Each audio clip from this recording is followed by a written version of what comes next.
Aleluia, aleluia, em honra e louvor nós iremos cantar ao Senhor.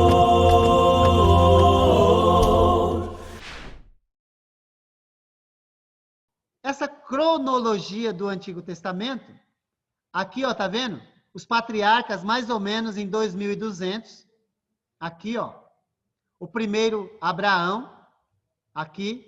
Eu vou passar isso para você depois, eu acho muito interessante essa cronologia, para você se situar dentro da história, tá bom? Mas eu já fiz esses comentários no começo da nossa lição. Eu já fiz os comentários. O desenvolvimento de cada livro, tá bom? Foi feito lá no começo. Eu ia falar mais sobre isso aqui, mas o tempo não me permite. Então, mas aqui nós temos Abraão, Jacó e Isaac, tá bom? Os três patriarcas vivem nesse período aqui, ó. Nesse período aqui. Aí depois tem José também, né? Que é um dos patriarcas importantes. Mas José, ele é um dos 12 filhos de Jacó. Ele tem uma influência grande no plano de redenção. Deus usou ele bastante mesmo, né? Mas os três patriarcas são Abraão, Isaac e Jacó. Tá bom? Só para você compreender aí essa questão. Edivaldo, antes de sair da era patriarcal e dilúvio, é possível que os dinossauros tenham morrido no dilúvio? Bom, eu vou dizer que sim, tá bom? Eu acredito que sim. A Bíblia não fala especificamente de dinossauros, mas fala de grandes animais. Então, eu acredito que sim. Agora, nós não temos, vamos dizer assim, a informação no livro de Gênesis para esse fim, tá bom? Nós podemos fazer associações com outros textos também, mas não temos essa informação completa para dar, não é? Mas e agora? E os dinossauros, será que existiram? Claro que existiram. As provas arqueológicas estão aí. E só que Deus não trouxe informação bíblica para a gente. Mas e os bilhões de anos que eles falam? Bom, aí já é outra coisa. A arqueologia precisa justificar algumas coisas, baseado na ciência. A Bíblia não é imprecisa na ciência. Quando ela fala de ciência, ela é precisa. Mas nesse aspecto, ela não trouxe dados para a gente. E eu estou satisfeito. Eu não estou aqui agora. Se eu não souber dos dinossauros, eu não vou ser salvo. Não. Então, se eu souber bem, se eu não souber bem também. O que eu sei é que a Bíblia fala de grandes animais. Tá ok? É a mesma coisa de você falar assim, a baleia que engoliu Jonas. Foi uma baleia? Foi uma baleia? Não. A Bíblia não fala. A Bíblia fala de um grande peixe. Quem diz que é baleia é a gente, para as crianças da escola dominical. Mas não é certo. Não é certo dizer que foi baleia. Porque a Bíblia não diz. Aí a criança cresce com esse pensamento. A baleia engoliu Jonas. Não foi a baleia, querido. Foi um grande peixe. Fale somente o que a Bíblia falou. Pode ter sido uma baleia? Pode. Pode ter sido. Posso afirmar que foi uma baleia? Não. Não posso. Eu tenho que dizer que foi um grande peixe. Tudo bem? É nesse sentido. É isso mesmo, Cris. Não é o assunto central da Escritura. Trazer certos detalhes. Tá bom? Eu estou satisfeito com isso. Como eu gostaria de saber o que aconteceu entre Gênesis 1:1 e Gênesis 1:2. Até o verso 3. Eu queria. Porque parece que há um intervalo ali.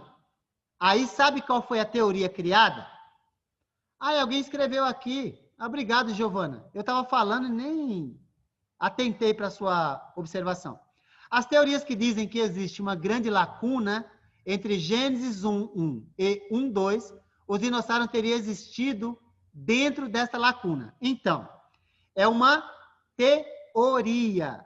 E essa teoria é chamada de teoria do intervalo. Tá ok? que justificam os bilhões de anos. Porém, essa teoria diz que houve primeiro uma criação, tá bom? E Gênesis 1:3 é outra criação. Bom, eu não acredito nisso. Já vou dizendo para você. Agora, é possível pensar desse jeito? Se você introduzir a teoria, é possível. Mas veja bem, é teoria. Assim como existem teorias para justificar os bilhões, milhões de anos, que dizem que os dias da criação não são literais. Eu acredito que são literais. Eu não vou... Para mim, o mundo foi criado em 6 dias e no 7º Deus descansou. A palavra hebraica, yom, é dia de 24 horas. Ah, mas Edivaldo, e se chegar lá e não for isso? Eu estou falando na minha ignorância. O que está escrito.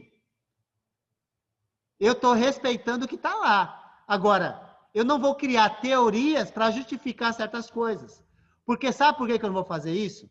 Porque isso abre brechas para eu começar a desconfiar da Escritura. Sabia? E a Escritura não tem erros. Ela está certa. Ela está sempre certa. Se eu não entendo as coisas, é porque Deus não me deu todos os detalhes que eu preciso. E porque isso não é assunto central, como foi mencionado aí por algum de vocês. Tá bom? Enfim. Olha que boa, né? Que coisa boa. Adão, Reinaldo está dizendo. Muito obrigado, Giovana. Seu comentário, ele contribuiu muito para esse momento. Existe essa teoria baseada em Gênesis 1 e 2, chamada teoria do intervalo, ok? Mas insisto, é uma teoria. Vamos lá. Adão já foi criado o homem velho, os animais também, adulto. Eu acredito que sim. Velho depende da maneira de nós encararmos. Um homem com 130 anos, que viveu 900, não é velho. Eu acho que é um jovem, bastante jovem, não é? Enfim, mas ele já foi criado adulto, isso sim. Deu para entender isso, né? Ele viveu 930 anos. Aos 130, gerou o primeiro filho. 130. Então, nós temos aí uma indicação de que foi criado já adulto mesmo. Deus formou o homem do pó da terra. Ele não foi um bebezinho. Isso eu acredito que sim. Tá bom? Mas velho, no sentido de um ancião já, talvez eu resistiria um pouco, talvez, o pensamento. Mas Edivaldo, adulto, pode falar. eu estou querendo dizer porque o dinossauro acha fósseis aí já com não sei quantos anos, e Deus pode ter feito eles já com uma certa idade, entendeu? Ah, com certeza. Com certeza. Obrigado, Reinaldo, por explicar aí a observação. Tá ok? Mas, enfim, são assuntos de interesse sem respostas claras para nós, né? E eu estou satisfeito com a revelação bíblica. Com suas lacunas, né? Porque existem lacunas, é óbvio que existem. Mas são lacunas que não ferem a mensagem central da Escritura. Tá bom? E que você pode, enfim. Por exemplo, tem pessoas que acreditam que existem vidas em outros planetas.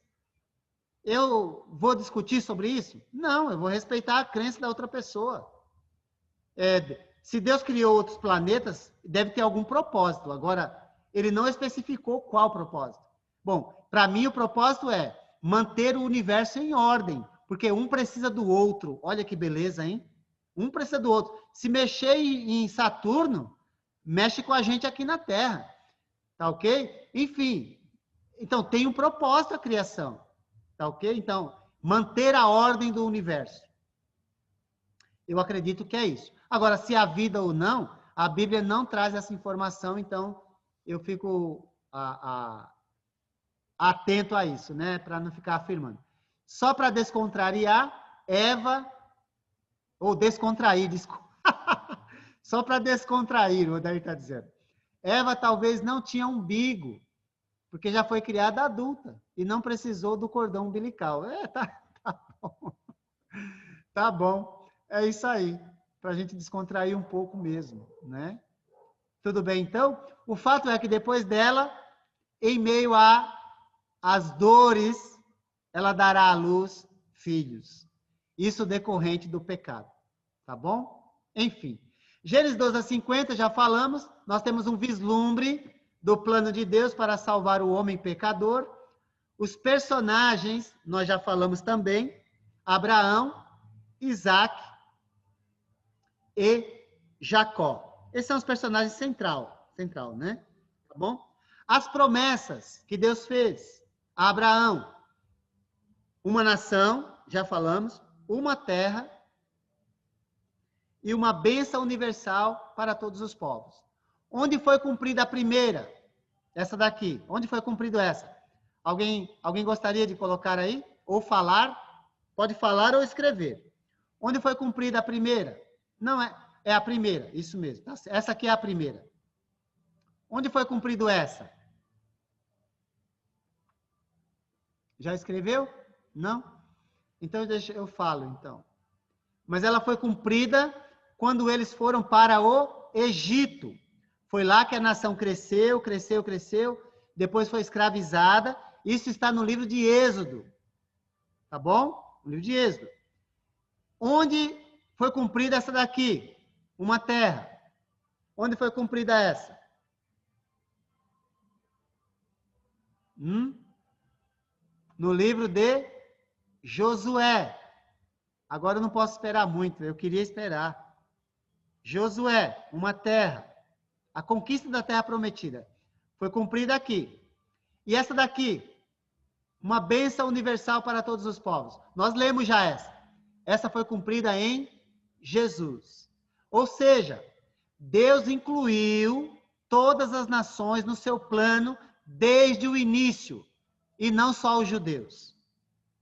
Tá bom? Desde o início, Deus incluiu todos os povos em seu plano de redenção, e não apenas os judeus. Ok? Era mosaica ou judaica, ela vai aí de 1440, aqui, ó, com Moisés, aqui, Moisés, um pouquinho antes aqui, da época dos juízes, não é? Nós já falamos dos juízes, enfim, o Reino Unido, olha aqui, ó. Depois vai vir o reino dividido, depois vai vir o exílio babilônico e depois o retorno do exílio. Como falei, vou passar isso para você contemplar isso melhor, tá bom? Enfim, aí você tem de quando a quando que vai durar esse período da era mosaica, de Êxodo 20 até Malaquias. Agora, isso para efeito didático. O fim da lei, de fato, ele vai se dar na cruz. Na cruz. Quando o véu do santuário se rasga, lembra daquela cena em Mateus capítulo 27? É ali. Mas mais propriamente dito ainda, em Atos capítulo 1. A nova aliança, ela entra em vigor, de fato, em Atos capítulo 2. Mas eu vou voltar a falar sobre isso mais adiante. Tudo bem? Nós não vamos ficar sem resposta. Mas nós temos aí, ó, os eventos, o cumprimento da promessa da terra, o cumprimento da nação, o descendente de Isaías, nós vamos falar sobre isso também mais tarde, o reino prometido, que vai além do reino de Israel, de Judá, não é? A nova aliança, Jeremias, nós vamos falar isso semana que vem, as fraquezas pecaminosas do homem. Então, tudo isso está incluído na antiga aliança, mostrando a impossibilidade do homem de chegar até Deus. Mesmo a lei que foi dada, ela era enferma, de modo que através dela não era possível trazer uma redenção plena. Mas ela foi usada para preparar o caminho, tá bom? Só para a gente lembrar. Então, a era mosaica, ela cobre aproximadamente 1.500 anos, indo desde os dias de Moisés até a morte de Jesus na cruz. Com exceção do livro de Gênesis, esse período inclui todo o Velho Testamento e também a vida de Cristo no Novo Testamento. Ou seja, Jesus era judeu e viveu debaixo da antiga aliança. Isso vai ser importante para nós posteriormente. Alguma observação? Fala, Danilo. Posso fazer uma pergunta? Pode. Falar que, por exemplo, a antiga lei, a lei de Moisés, era uma lei enferma, ou que não era o suficiente para nos dar a redenção. Isso não pode insinuar que Deus ele falhou nessa lei? Então, quem faz essa afirmação é a própria palavra de Deus. Mas quando afirma dessa maneira, o que ele quer dizer? Nós precisamos entender o contexto dessas palavras, né? Tá ok? A lei, ela não tinha esse propósito salvífico, mas sim de reger a nação de Deus naquele momento. Então, em que sentido que a lei ela é enferma, ela é insuficiente? Em que sentido? No sentido de que constantemente os mesmos sacrifícios precisam ser feitos para perdão de pecados, enquanto que o sacrifício de Jesus é um só e de uma vez por todas. Agora, quando se faz essa afirmação, não está dizendo que a lei não presta. Aliás, em Romanos capítulo 7, eu peço que vocês me lembrem semana passada que eu vou trazer essa questão textual, né? Porque não vai dar tempo agora. Mas em Romanos capítulo 7, deixa eu ver se eu acho aqui um pouco mais rápido. Deixa eu ver, verso 13, deixa eu ver aqui. Aqui, ó, vamos lá, eu vou ler aqui, ó. Eu vou ler, aí depois eu falo onde tal. Sabemos que a lei é espiritual. Então a lei não é ruim. Eu, contudo, não o sou. Está escrito aqui. Pois fui vendido como escravo ao pecado. Não entendo o que faço, pois não faço o que desejo, mas o que odeio. E se faço o que não desejo, admito que a lei é boa. Porque a lei diz, não cobiçarás. Não cobiçarás. Eu sei o que fazer, mas eu não consigo lidar com a cobiça. Então o problema não está na lei, e sim em mim, que não consigo obedecer à lei. Então, a lei é enferma em que sentido? Em que ela não fornece uma solução definitiva para o pecado. Ela só aponta o pecado. Então, ela não é ruim. Porque se eu seguir, eu fico perto de Deus. Se eu seguir a lei. Mas nem sempre eu consigo seguir. Aí ele continua. Nesse caso, não sou mais eu quem o faz, mas o pecado que habita em mim. Sei que nada de bom habita em mim, isto é, em minha carne, porque tenho o desejo de fazer o que é bom, mas não consigo realizá-lo. Pois o bem que faço não é o bem que desejo, mas o mal que não quero fazer, esse eu continuo fazendo. Ora, se faço o que não quero, já não sou eu quem o faz, mas o pecado que habita em mim. Assim, encontro esta lei que atua em mim. Quando quero fazer o bem, o mal está junto a mim. No íntimo do meu ser, tenho prazer na lei de Deus, mas vejo outra lei atuando nos membros do meu corpo, guerreando contra a lei da minha mente, tornando-me prisioneiro da lei do pecado que atua em meus membros. Miserável homem que sou! Quem me livrará do corpo sujeito a esta morte? Graças a Deus, por Jesus Cristo, nosso Senhor. De modo que com a mente eu próprio sou escravo da lei de Deus, mas na carne, da lei do pecado. E depois ele vai dizer, eu vou ler mais tarde, não hoje porque não vai dar tempo, mas a lei é santa, justa e boa. O problema não está na lei, o problema está em mim, que sei o que devo fazer e não faço. Porque a lei revela o que eu devo fazer, mas eu não faço. Então, o problema não é na lei. É nesse sentido que ela é enferma. Ela não fornece solução definitiva para o pecado. Tá bom? Mas nós vamos voltar a falar sobre isso. Opa, volta. O Velho Testamento, ele se dirige especificamente à nação judaica. Nós vimos isso no começo, lá da nossa lição. Daí o nome era judaica ou mosaica, tá bom? A lei de Deus, ela é composta aí de mais de 600 mandamentos. Eu vou pedir um favor para você. Me lembra, semana que vem, eu vou trazer uma instrução sobre essa questão dos 613 mandamentos que Deus diz que eles deveriam lembrar. Como é que é possível isso? Olha que coisa, tá bom? Eu vou trazer, mas me lembra, porque senão eu posso esquecer.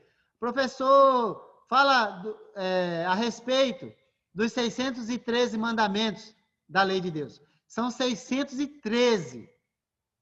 Mas o que envolve isso? Olha lá. Ó. Leis civis, militares, religiosas, agrícolas e assim sucessivamente. Ou seja, existem muitas leis. A gente fala de 10. Mas toda essa lei foi encravada na cruz.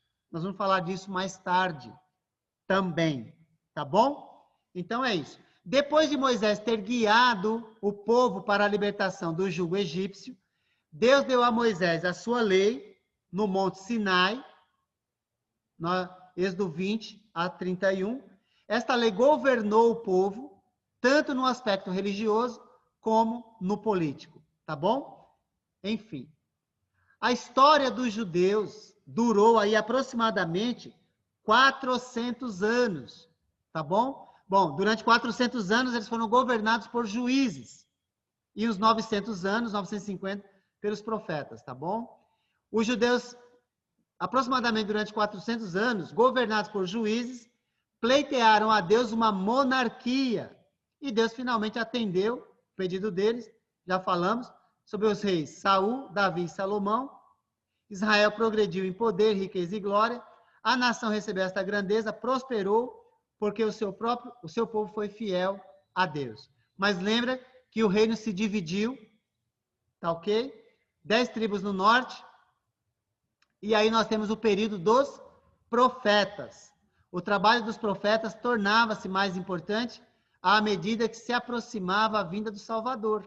Isaías, Jeremias, Ezequiel, Daniel e outros profetas advertiram o povo a serem fiéis a Deus, ao mesmo tempo em que profetizavam a vinda de Cristo. Antes da era judaica chegar ao fim, Jeremias profetizou que nos últimos dias Deus substituiria a antiga aliança por uma aliança nova e diferente. Nós vamos falar disso na próxima semana. E aí nós entramos na era cristã, tá ok?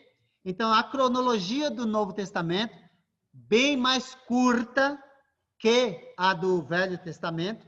O Novo Testamento dura aí 70 anos para o período da vinda de Jesus, aí, que viveu mais ou menos 33 anos, e o final do século I,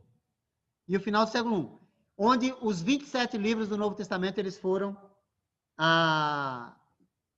escritos, tá bom? Nesse período há um silêncio de aproximadamente 400 anos, onde não houve profetas, que é chamado de período do silêncio, tá bom? Que é esse período aqui, ó, tá bom? Então, vindo, porém, à plenitude do tempo, Deus iniciou esta nova era na pessoa de seu Filho, Jesus Cristo, tá bom? Nós vamos falar mais sobre isso na próxima semana também. Os ensinamentos de Cristo, sua vida, morte e ressurreição, o capacitaram a tornar-se mediador da nova aliança e dar início à nova era profetizada por Jeremias. Aliás, Jeremias é a nossa primeira leitura da semana que vem, tá? Enfim, falarei mais sobre isso depois, porque o tempo já foi. Na verdade, a era judaica e era cristã se unem verdadeiramente em Cristo. Ele é o fim de uma e o começo da outra. Jesus nasceu judeu e viveu sob a lei do Velho Testamento. Mas ele veio para introduzir um novo tratado ou aliança. Vou lhe dar mais detalhes sobre isso na próxima também. Tudo é na próxima, né? Porque já acabou. Cristo revelou sua nova aliança por intermédio dos ensinamentos dos seus apóstolos. Prometeu dar a eles o Espírito Santo para os lembrarem de seus ensinamentos e para guiá-los para a verdade toda, verdade completa. Cerca de 50 dias depois da morte de Cristo e da sua ressurreição, o Espírito desceu sobre os apóstolos e eles prosseguiram na pregação da vontade do Senhor. Tá bom? Vamos ver o que tem aqui. Esse é o motivo do novo calendário. Tá bom. Para a próxima. E, olha, Jesus, ele dividiu a história. Tá bom? Mas eu posso falar sobre essa questão do antes de Cristo e depois de Cristo na próxima semana também. Mas me lembra, manda no grupo lá, professor, ou então manda no particular. Não esquece de falar dessa questão do calendário, antes de Cristo, depois de Cristo. A gente introduz a semana que vem, falando sobre isso e estudando, que para mim é uma das aulas mais importantes. É a comparação das duas alianças. Giovana pergunta, professor, você pode voltar no último da era mosaica? Não consegui anotar. Giovana, eu vou passar os slides, aí você consegue completar direitinho, tá bom? Fica tranquila que vai dar tudo certinho. Com toda certeza. E aí, nós concluímos com Deus te abençoe e te guarde, ilumine sua semana e seu caminho. Tá bom? Aleluia, aleluia, em honra e louvor nós iremos cantar ao Senhor.